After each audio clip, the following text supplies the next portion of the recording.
MLG, when MLG had Brawl, they had, this was the only tournament series I ever saw do this. But if you had a run back with someone, then you had to play a best of 3 in sets with them. Wow. So if you won in winners right, but lost in losers, you'd play another set with the same person before to see who actually moved on because you're a 1-1. Oh, that's interesting. How do you feel about that? I don't know.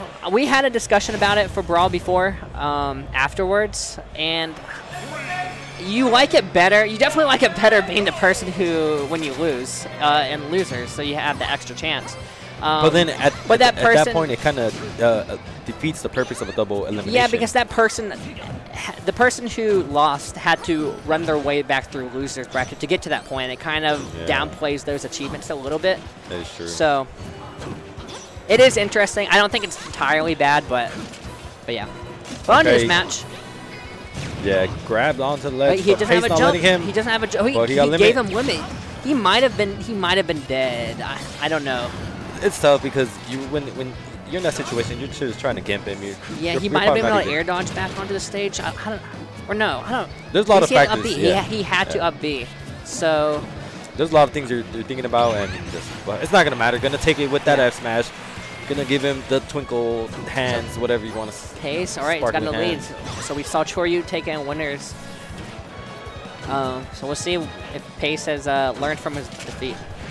And remember, this is a losers top 16 qualifier match, so they want to move on to day number 2 here in Dragon Con. Well, I would say this is day number 3 because we had doubles yesterday. So if they want to move on, then my pass says a 5-day pass on it. I don't even know what days Dragon Con starts or ends on. I think it starts on a Thursday. Okay. Yeah, there's a lot to do. There's a lot to do out here. It's spread over like 5 hotels, I believe, and like 3 different buildings. There's just a lot to do, and today's supposed to be the craziest day, but it's also supposed to be the craziest day in terms of the smash action you're going to be getting. That's a shame for Pace. He got a really good up tilt. He got the back hit of up tilt, which is what you want because you have more time to go for a bigger punish to get the back hit, right? Right. But he didn't follow up correctly after that, and then he just missed and put another forward tilt, which is unfortunate. And so yeah, Choryuu bringing this back after he lost the first stock, showing that his winner set might not have been a fluke or anything. Exactly what I was going to say. I was like, even though Pace took that first stock, Choryuu got he fast fell the forward air. You don't want to fast fall forward air, cloud forward air running off a platform. So no shield. He has no shield. Okay. Yeah, just got a little antsy. Something I would like Choryuu to do is just kind of just run down and then hit the limit cross slash on the ledge as Zelda is recovering and just try to catch her. But I don't know what that was. Choryuu was like dash dancing, but he went through the whole turnaround animation.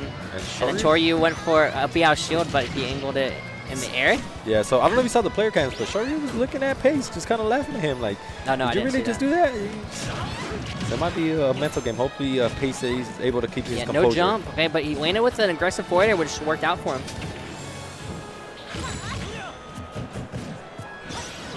Solid dash attack.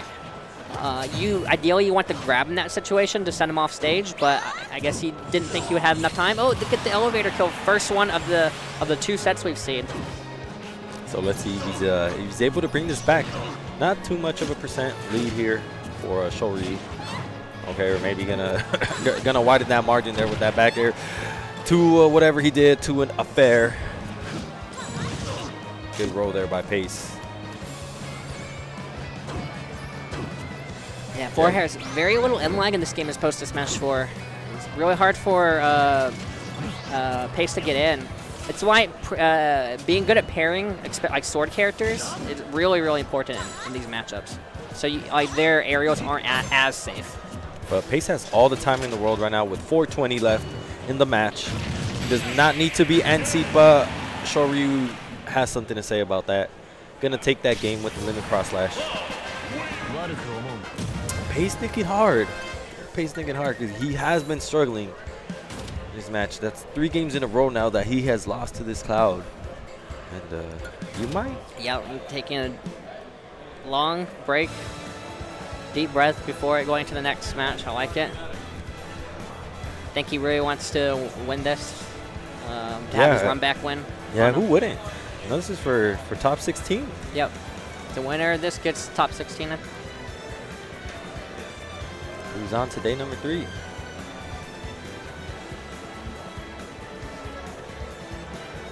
And I don't think Pace is going to switch off characters either. Yeah, so I feel like the game plan with Zelda is like Phantom Knight. It opens a lot of room for your ground game, right? So it covers the stage really well. And it forces the player to either have to shield or jump up. A lot of times you don't want to shield because Zelda can get aggressive and go for a grab. So most of the time I think the answer is to jump up. But Zelda doesn't have like the greatest anti-airs in the game. And Cloud, especially when he has limit, he has that better drift speed too. Well, it's not the fact that she doesn't have the greatest anti-air, it's just against sword characters in specific. Like I would say, I'd say against, like as Diddy, when I jump up, I don't want to be in the air against Zelda, but I don't have good airspeed like Cloud does. Cloud has really good airspeed. He can change direction in the air really well. So being able to trap Cloud's landing as Zelda is kind of hard because you want an aerial that is good at covering space and kind of fast, which Zelda, like her up air is not bad at, but you'd want something I think more horizontal. Okay, right now, but we're going to see different stage pick here by Pace. Gonna try out this battlefield, which you could say that Choryuu might benefit this more, but let's see if Pace makes us think otherwise. We'll see. So the platforms might get in the way of landing back onto the main stage for Choryuu. So we'll see if it works out for him. That was a good 2 back airs and just pretty much pressuring Pace there. Does not have the advantage anymore. And, again, just kind of cornering himself and letting Choryuu take the stage position. So those back airs on shield, if there's space, there's not much that Pace can do about it. See what he does there. Okay, I like it. So holding down, getting back to this stage. So the hitbox of the up B comes out. Elevator kill. Gonna send him to the top floor with that rising up. That's really what I saw when I watched him against Kid A. What he really benefit a lot of. I didn't see it a lot, or I didn't see it at all in the first set, and we've seen 2 now in the second set. So that's going to help immensely with the shield pressure that Choryuu is putting out. I don't know who Pace's coach is, but you guys are doing a good job. Yeah, Choryuu is really going to have to think twice about hitting Pace's shield with unspaced moves. See, like if he right there, he could have gotten the up B, but obviously 17% not going to be a good enough punish to go for. But you know, at these early percent, he go for a grab or whatever. But you're right, at the later percent, he's going to want to be looking for those up Bs and get that stock early. And also, Choryuu's going to try to take a stock of his own right now. Just almost has limit too. Just a little bit more, but it's like,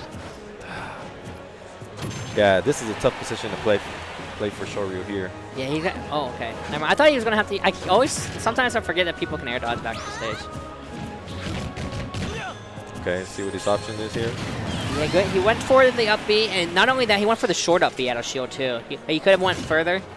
Yeah, or he could have just done a back air because he was, Choryuu was behind him. So. Yeah. I think he realized after he inputted the up B that wasn't the correct thing to go for, and he tried to adjust for it as much as he could. Because there wasn't much he could have done once he started the up B. Okay, up B again. There you go. Well, that might have been out of shield, but it was out of to catch a roll that time, so. Good job on Pace recognizing his kill options here, and that Choryuu keeps attacking his shield unsafely, so. Just a lot of pressure, just a lot of aerials coming from the sky here by Choryuu. He's gonna get something started here. Wasn't able to read it properly. Yeah, this is not looking good for Choryuu. This is not in the position you want to be. Yeah, he's lapped him in percent already. Yeah, good at ledge trapping. So everything going right for Pace this game. Okay. Yeah, he was able to get the shield just in time. The shield looking very small.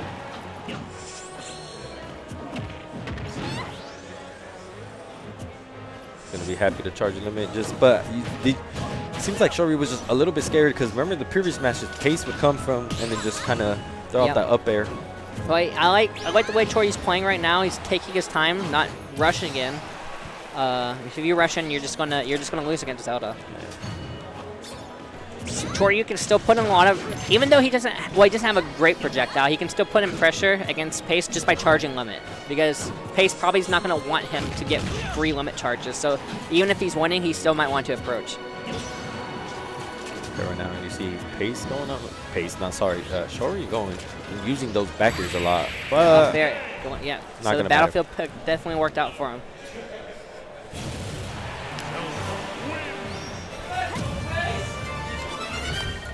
It's 1-1. Pace finally took a game. Yeah. So if I'm Pace, I probably want to ban maybe. Actually, I haven't. Maybe Kalos. I feel like yeah, maybe Kalos. Because that Kalos and Yoshi's story. Maybe. But he just won a battlefield, so he. Yeah. Thing with Kalos' platforms is he just it gives Cloud another spot to land. Like he can jump back safely. And also gives him, and so maybe Kalos in town. Yeah, Cloud has a wall jump, so he can use that to his advantage. Yep. Let's see where Choryuu's so we're going to Smashville. Okay. Blessing us with the bubblegum KK music. I actually like this song a lot. Now let's see if. So I think we're gonna really see like this middle platform come into play on who can trap whose landings more.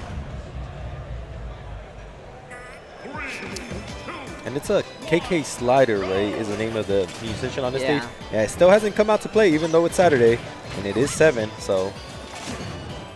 One thing I know that Zelda can do on the Smashville and Town City stages, because the actual like how do you call it? Like the body of the stage is so small. Like he can charge Phantom Knights below the stage and send them off, and the sword will hit through the stage. It doesn't work as well like on Battlefield because the stage is a little bit bigger. Okay.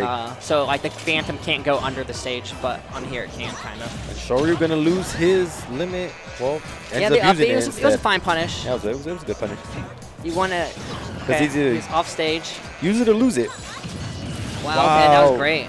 Okay. Really wasn't expecting. Yeah, Pace showing some signs of confidence here. You know, just playing a little bit more of the Pace that I know. Just throwing out a little bit more options, coverage options as well. So. Okay, here we go, getting something started. Easy 30%, gonna try to push his advantage. 52% on Choryuu.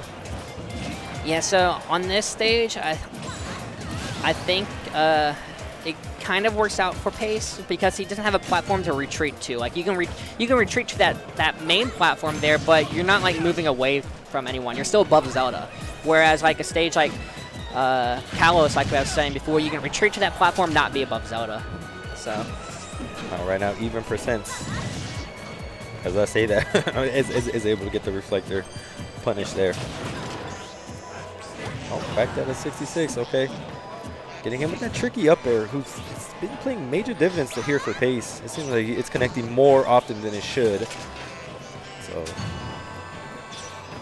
remember, this is the last game. This makes it, whoever wins makes it a top 16 tomorrow, so. Every hit counts, every stock counts. Let's see what his option here is with that limit. Oh. I'll be setting off stage. Yeah, well, that's you're gonna have to use limit. Yep. That's gonna be a punish. Yeah. And back air. I'm kind of surprised that the lightning kick was able to hit him when he was crouched a little bit from the forward smash. Yeah. Okay. I can see that. I can see that. But good for Pace, I guess. Yeah, now he has the lead. See what he does with it. Again, he doesn't want to give Choryuu the limit for free, so he might try to run a little, or Pace still might want to approach a little bit. But yeah, now because Smashville is kind of a small stage, that Phantom Knight covers more ground, which is also important. I want to say I don't think I like this pick from Choryuu. Being able to retreat back to a platform, to like the back of a platform, is a lot more important than having like this middle stage platform.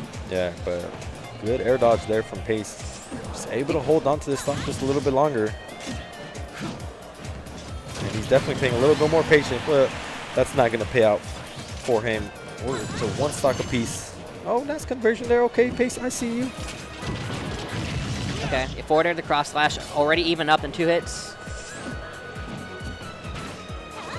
I'm assuming both players are going to play a little bit more patient here.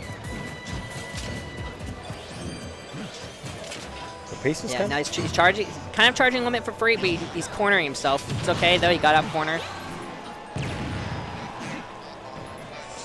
I have limit here. Oh. Let's see what he does with it. Okay, at the ledge with limit. This is a scary position. Yeah. See, you know, in that position. Wow, the short up B. Okay. And yeah, that's gonna be it. That's gonna be it. I'm assuming. Yeah. Wow. Okay. So the up B, it clipped the Phantom Knight, and I think the hit lag kind of lingered him there for a little bit. Basically, he didn't